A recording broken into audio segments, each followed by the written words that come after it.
喺全球市場競爭越嚟越激烈嘅時代，香港有唔少中小企業透過創新同埋高效營運走向國際。今日我哋嚟介紹一下我哋 Xtransfer 嘅客戶 Avenda。我公司叫 Avenda Enterprise Limited， 我最主要咧就係設計同埋出口珠寶去全世界，地區包括美國同埋歐洲。我大部分嘅客戶咧都係零售商或者係分銷商，咁佢哋咧就會喺展覽會見到我哋咧，就會係揀我哋產品。我仲有啲獨立零售嘅網站，希望我哋將佢嘅諗法變成一件真實嘅產品。咁就例如呢個心心啦，咁有客人要求要做一個心形嘅產品，咁我哋就去幫佢做設計啦，然後就成為一件產品，咁佢就可以擺上去佢嘅個網站度賣啦。我哋嘅珠寶嘅廠嘅合作夥伴咧就喺廣州番禺，我哋出口嘅貨品都比較多啦，所以每一個月咧都可能有幾十萬要找呢個供應商嘅。咁以前嘅方法咧就係當我哋喺銀行收到一啲美金啦，咁我哋就經過銀行可能轉換為人民幣去俾佢啦，但係銀行咧就每個月都有啲限額喎，咁有時準備或者一啲即時換匯嘅時候，佢哋就未必幫到我哋咯。咁我仲有一個花店咧做緊零售嘅，我哋嘅花嘅供應商咧都係喺大陸嘅。咁我有次唔好嘅經驗咧就係做用咗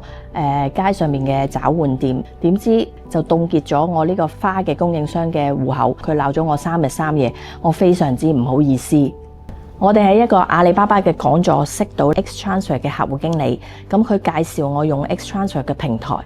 我而家直接咧就用 Xtransfer 嘅服務咧，將我收到客人嘅美金轉帳去 Xtransfer 嘅戶口，然後咧就用一個好優惠嘅價錢去換咗做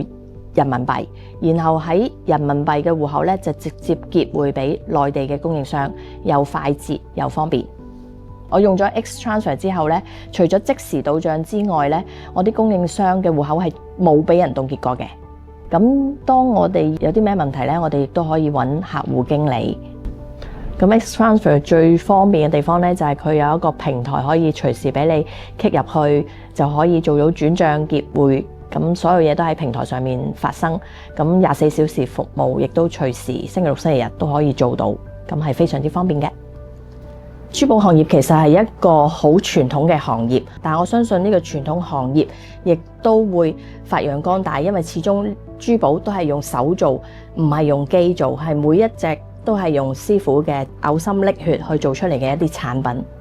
珠寶喺美國同埋歐洲係一個好成熟嘅市場，咁我相信我未來嘅發展呢，就係會去揾一啲網上嘅新興市場啦，非洲或者中東國家啦，可以令到我哋嘅珠寶可以賣到去佢哋地方。我而家咧就用 Xtransfer 去結匯俾大陸啦，希望未來嘅日子可以用 Xtransfer 去收其他國家匯入嚟嘅錢。